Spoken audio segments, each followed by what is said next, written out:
So we're going to start with chapter 1 of the Bogo-Indian Defense.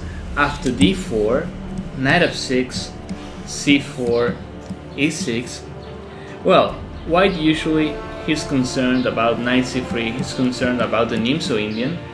That is why a lot of players, they prefer playing knight to f3.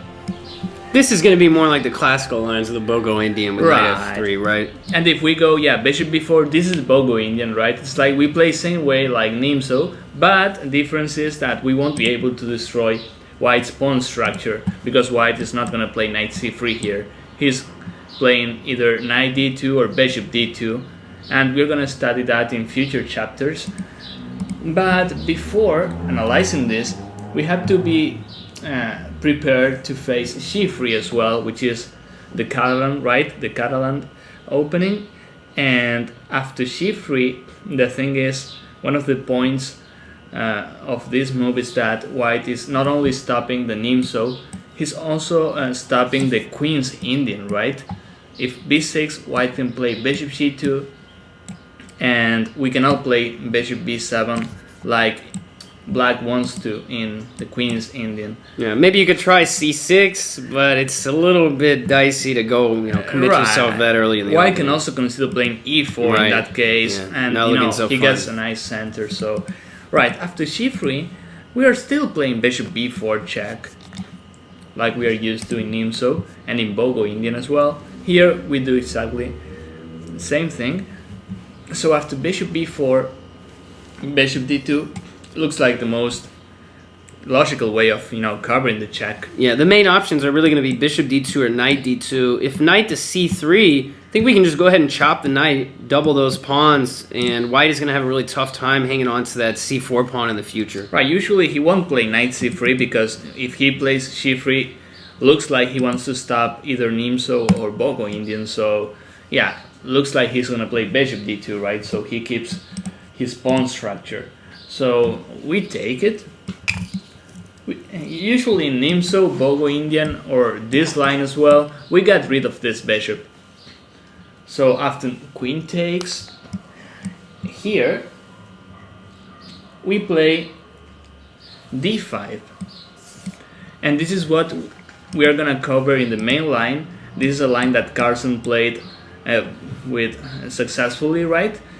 And what we have to see before analyzing queen takes, what happens if he takes with the knight. After knight takes d2, it's quite reasonable, but the little problem for white here is the knight is better placed on c3. On d2 it's like he's not controlling the center too much. So here, before castling, we can play d6, just like we do in the Nimzo, right? We try to place all our pawns on dark squares. Problem with b6 here is that, bishop g2, we don't have, we cannot play bishop b7, and we'll have to play c6 again. Yeah, playing d5 also, we should mention, it's pretty uncomfortable. I mean, that pawn, you're just basically walking into a bunch of pressure on that diagonal. Especially if we play place the bishop on b7 afterwards with the pawn on d5, Doesn't look very fun. Right. So, we play d6, we want to play e5 if possible. And it's a very solid positional foundation. I mean, similar to a lot of lines we covered in the Nimzo-Indian. Black just about immediately gives up or trades the dark squared bishop and is now going to put all of his pawns on dark squares. It might not be the most ambitious opening ever. It's not like the Sicilian defense where we're trying to just tactically kill our opponent in the first 15 moves. But the difference is here, and the benefit of this, first of all, you don't need to memorize a lot of insanely complicated lines. And second of all, you're going to have an incredibly solid positional foundation the rest of the game. All the pawns on dark squares, you've got a light squared bishop. It's like you've already traded off your dark squared bishop, which would be your only bad piece. And what you say about, for instance, Sicilian, sometimes you can trap your opponent in less than 15 moves, but you can also get trapped in less than 10. It's a double-edged sword. It's a double-edged sword. Right, absolutely. Here we are, from a very solid position, we are trying to get an advantage. So after d6, white plays bishop g2. It's a natural move. And then we go e5.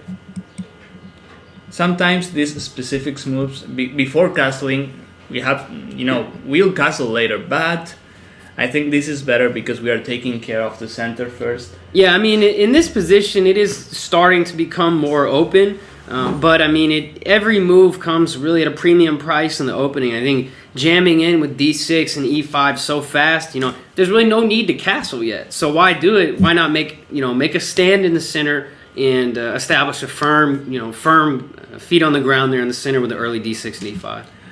So here, white played e3. If he plays knight f3, which looks interesting as well, I'd probably play queen e7, which looks great. I don't need to, fix like. Yeah, taking the pawn on d4 it just seems to help white really give him a lot of space. And the diagonal, right? I mean, knight c6, I suppose is also possible. Because if white goes d5 here, my knight can simply go to e7, or why not to b8 again. Trying to go to c5 because possibly. I'll try playing a5, knight a6, and c5. But look, bishop c2 now is not, It's hitting its own pawn. Right. Yeah.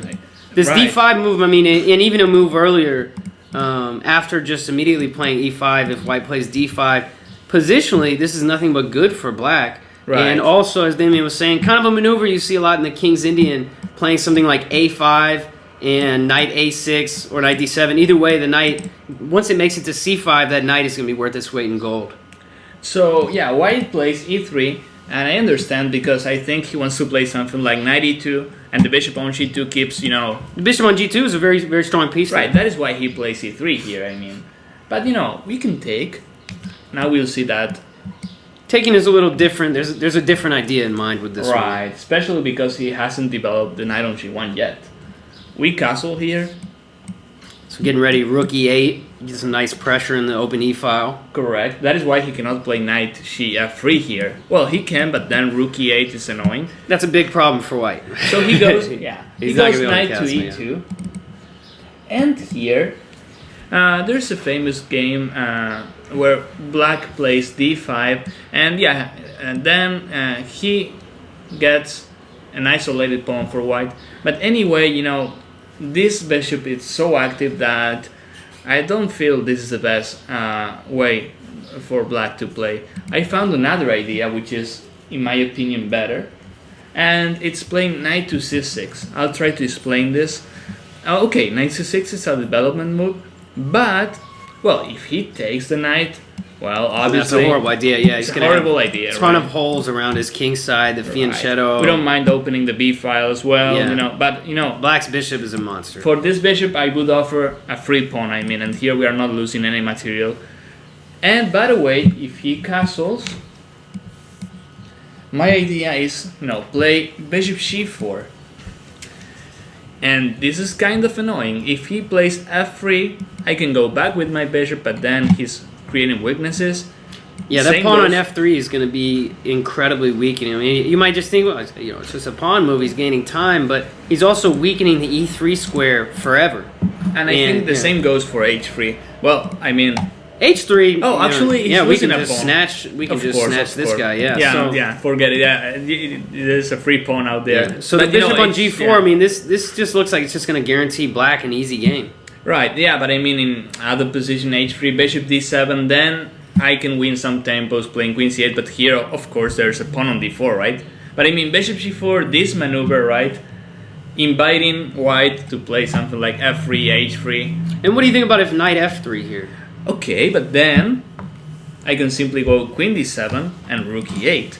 And I feel like black is up in development, right? Maybe a bishop to h3 in the future, trying to trade off white's strong bishop. And if he goes d5, which looks like the strongest move here, I feel like bishop takes f3, then in knight e5.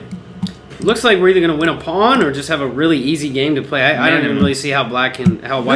Actually, I think we win a pawn. Yeah, I don't even think there's. He can defend the bishop by playing knight somewhere, but still the c4 pawn is falling. So, but that's a common trick to remember, though. I mean, in this specific circumstance, we win a pawn.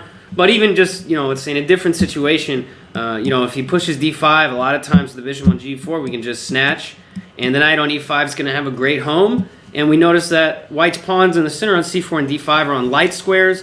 this is going to be a very pleasant in-game for black because white is going to have the bad bishop, the light square bishop with a lot of pawns on light squares as well.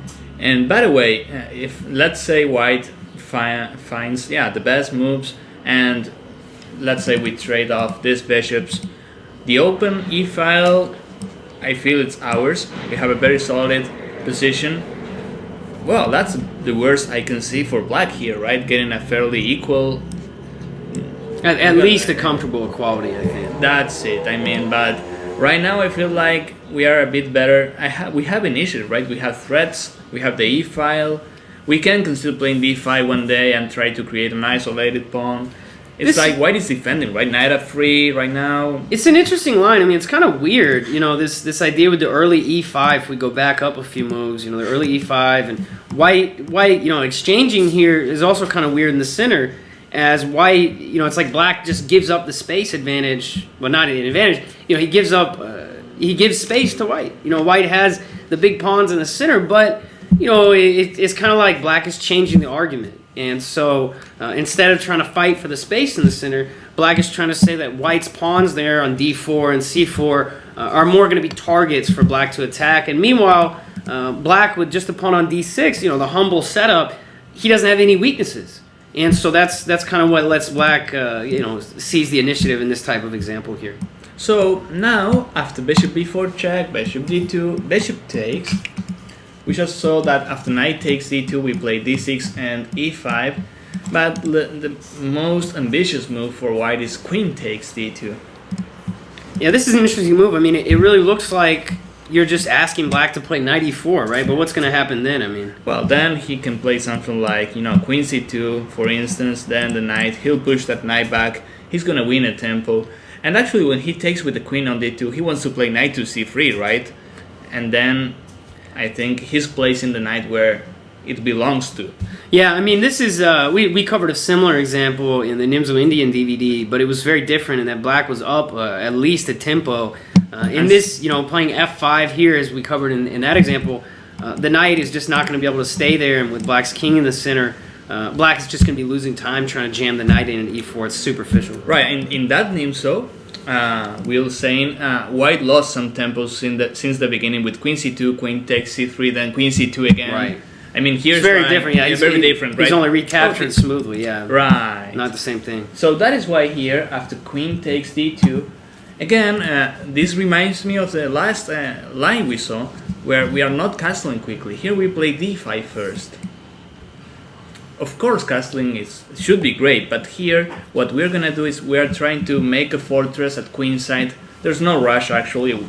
I mean, he cannot play something like bishop a3. I mean, we'll castle sooner or later. I think a big difference, too, just one thing that strikes me as very different with this queen takes d2 is the knight takes d2, is that now with the queen on d2, if we try to employ the same plan with d6, he's going to go knight c3. First of all, we can't play e5 so fast because we're going to lose the right to castle. Right. So let's say if we castled, he goes bishop here, and now we go e5. The knight on c3 is going to be perfectly placed to jump right in and exploit this new weakness on the d5 square. That is why the knight on c3 is like, the best square, right? Because it's emphasizing d5. Of course. As opposed to knight on b5 d2. as well. Yeah. I mean, e4 as well. A lot of squares, right? Yeah. So, we play against queen takes. We play d5 immediately.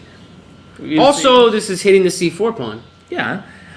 Actually, in the Catalan, you know, as white's knight is still on b1, he can always, if we take it, he can play something like knight a3. He's gonna retake it. You're probably not going to be looking to take that pawn too much, but it is something to consider. Maybe down the road, you know, that is definitely a small factor. So white goes bishop c2. Well, here the move order sometimes, you know, doesn't matter much, but basically our idea is to play knight e7, c6, b6, and then our bishop can choose between b7 or a6. In this game, Carlsen played knight b7 first. What I mean is he can play c6 first, perhaps, and then this one, and this one. But okay, let's see. I like the knight d7. It's pretty flexible, right? It's not giving away the hand too early. Maybe you can play b6 directly. But I like, you know, I'm just saying that, you know, sometimes you'll see games where black starts with c6 first. The thing is, we should remember our setup, right? So, okay, knight b7, white goes knight f3. Then we play c6.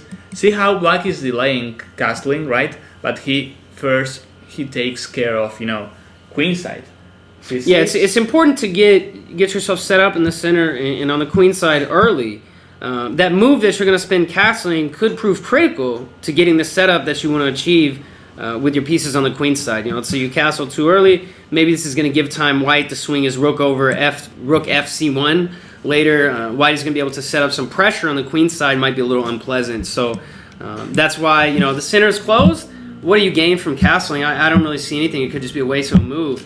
Whereas by playing moves like c6, b6, and bishop b7 or bishop to a6, black is just getting a head start on what he's going to be trying to accomplish in the middle game. Right, and right now when we play d5 and c6, it looks like we are making our bishop a very bad one. We have to say that. But then once we play b6 and bishop a6, I feel that our bishop becomes a really important one. Maybe even better than the bishop on g2. We're going to check that concept out in a few moves here as we keep pushing forward. Yeah, absolutely.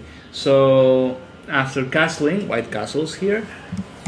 Then we go b6, which is great, Again, we have to castle one day, but I think that we have to get everything ready at queenside. And white plays pretty interesting. He plays rook c1, like Will said a few moves ago. Yeah, it's a common plan. I mean, basically, all the action right here is going down on the queen side. Sometimes white will try to play moves like knight c3 and maybe e4 in the future. But I think in this position, white's best chances are to try to somehow open the c-file and invade there. And if he tries and did that knight c3 and e4, then bishop a6 is stronger because there's a rook on f1. I mean, let's say if somehow he plays e4, then bishop a6 is like pinning the rook, he's losing material. We can afford taking pawns here because we're gonna castle quickly without doing much. We are playing with a pawn up, and that is great, right? I did just want to point out really quick too, instead of b6, this pawn on c4, it's fool's gold, right? I mean, you're just not going to be able to keep the pawn. Knight a3, I guess. Yeah, I think knight b5 a3 is just too risky. b5, I mean, it seems like knight e5 is not going to quite work just yet, but it just seems so risky to try to snatch that pawn there. And in Catalan, sometimes if we get a position like this one, white sometimes doesn't mind. He plays b3. I mean, he could probably even just play knight e1 here. It seems like this pin, knight takes b5. I mean, but I mean, in some positions he also plays b3. He knows he's playing a pawn down, but then he puts a rook on c1. The a file is open. C6 is quite weak. So it's not our idea to be a pawn up like this. It's not really. I mean, you want to consider it. You want to consider it. If you can see a concrete variation, we can snatch a pawn and hold it. Okay, cool. But I mean, I think this line really does a nice job. Okay, b5, trying to hold the pawn. Let's just say white plays knight e1, and okay, white's threatening to win 2 pawns, right? Rook to b8, we're just going to snatch the guy on c6, and bishop b7, simply knight takes b5, exploiting this pin.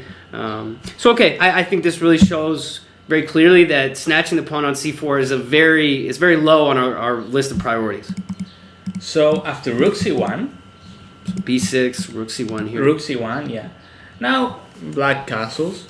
Okay. Yeah, I think the idea with castling here really is that the main choice for black, the knight on e4 again, it might be a little bit exposed. And we're moving the same piece in the opening, let's say. Yeah, I feel like the knight on e4 here. It's a target, right? Yeah, I don't know. White might even go, knight e1, f3, and e4. Right, this knight on e4 might accelerate white gaining space in the center. Absolutely, yeah. And the idea with castling here, as opposed to moving the bishop, is that I feel like in this position, it's not 100% clear yet where you want to put this bishop. Right. Does it belong on b7 or a6? Maybe this depends on what white's next move is. So that's why castling, I think, is just it's almost like a waiting move. More than like I need to castle. It's like, okay, I'm going to wait. And useful move as well. Yeah, so we don't mind castling. And white here took on d5, but okay, what else can he play? I mean, if he goes knight c3, then one day we'll strongly consider taking that pawn, like we said, or bishop a6. But instead, if he's not taking the pawn here at knight c3, I would have trouble restraining myself. Yeah, okay. I would want to take the pawn. I mean, knight e1 is No, not. we have to strongly consider it. Yeah, I mean, it's not the same thing here. no, because you have knight d5 as well. Yeah. That was an option. knight e5. Well, okay. No, knight d5. Yeah, I mean, knight d5. I mean, knight e5. Wow, it's working as well, I guess. But Yeah. knight d5. It's Yeah, knight d5. This is a nice way to consolidate the but pawn, I mean, or queen c7. After knight c3, we can also play bishop a6 immediately, and white has to take a decision. He'll have to take on d5, right? Yeah. Knight c3. I mean, okay. I would just consider the pawn. Work out the tactics yourself. It depends on the very specific situation. I think here it is takeable. I think you could definitely snatch it. Or if you're not sure, bishop a6, and then he'll have to take the decision. Yeah, and the bishop is going to be on a nice diagonal. And usually, white here, he's not playing knight c3 because He's probably scared he snatches right, the and pawn. once he takes on d5, which I think is the best he can try. Yeah, I think We so. retake with the c pawn, obviously. Then sometimes he plays knight to a3 here because he wants, knight c2, knight b4, and try something. I don't see it that clear. I mean, even if he gets to c6, I don't know. Apart from the queen, it's not attacking much. But let's say that knight's annoying. Okay. Yeah. But I mean, that is why he doesn't play knight c3 that quickly, because he wants some other possibilities. I feel like you might see the knight a3 move before he captures, trying to maintain the tension and maybe trying then to we play weasel same in. way. We would play bishop a6 in that case. Yeah, and the bishop a6 really does a nice way. The knight on a3 is It's like we're kind of controlling weird, the right? knight. You know that Yeah. bishops usually can control knights like this, right? Yeah. Yeah. So let's see. So after capturing, Yeah, capturing, white tries knight to a3. And here, this is Kramnik's against Carlsen's game, where black played bishop b7, which is quite solid, but here white had the chance of playing knight b5, and after a6, knight to d6. Well, queen b8, queen b4. Okay, I mean, this game was quite interesting. Black won that game, but I have the feeling that that white had a better game. Black is quite solid anyway. I mean, it's only a bishop. I mean, a bishop and knight against two knights. Let's say it's a minimum advantage for white, but there's no need to allow this. In my opinion, after knight a3, instead of bishop b7, we can try bishop a6 instead. And here, after bishop a6, what I like about black's position is that, okay, the e2 pawn is under attack. Now knight e4 may be an option, and knight d6 later, why not? it's not entirely clear what white's plan would be. I mean, with knight c2, okay, he wants to go here, but knight it's e4 like is we pretty take the unpleasant. initiative. Yeah, And how does he, knight to e1? I mean, you might even still be able to jam out and knight we take e4. that bishop, right? Yeah. I mean, if the position starts to get so complicated, I doubt it, but queen e7, rook fc8, and let's keep developing. We take it easy. I don't see much problems here. Actually, I think bishop a6 is much better. It's just because after bishop b7, knight b5. Okay, The bishop on b7, I mean, the reason you would put the bishop on b7 as opposed to a6, I would only assume, is to emphasize the e4 square. If we get the chance of playing a6 and bishop b7, then it's playable. But anyway, I feel like this position is quite solid for black anyway. But there's no need of giving up this bishop. That is why I'm suggesting bishop a6. But again, bishop b7, it's fine. In fact, Carlsen won against Kramnik, right? Should be okay. But I have the feeling that white was a bit better. That's why I'm saying. But, we play bishop a6. I think we are at least equal. This knight e4 and knight d6 is helping as well. If things starts, getting complicated, then queen e7, rook fc8. Nothing can happen. I mean, it's fairly equal. I think so. Yeah, I think this line, just to run through from the start here real quick. This line with the g3. Basically, what we're working on with this DVD series is putting together a comprehensive repertoire for black against d4 with the Nimzo-Indian and the Bogo-Indian, two opening systems that are incredibly similar. And so in this, basically a Bogo-Indian against the Catalan with an early g3. Because here we choose what to play, right? Yeah. We don't play d5. We keep, playing the Bogo-Indian or Nimzo systems with bishop b4, right? Yeah, I mean, and now, you know, we just see Black has a very easy, very reliable plan where he's going to obtain at least equality out of the opening. And just the nature of Black's position is so solid, a lot of times White will try to go crazy, banging his head against the wall, trying to break through. White's going to overextend himself, and you're going to find that having such a solid foundation to rely on in the opening, from the opening, you're going to have excellent chances for any type of counterattack. Or if your opponent plays calmly, you can also, you know, you'll find plenty of ways to strengthen your position, as we've discussed here, bringing the bishop to a6, the knight to e4, possibly routing to d6 as well. And I'm sure you would like to challenge as well for the c file in this line.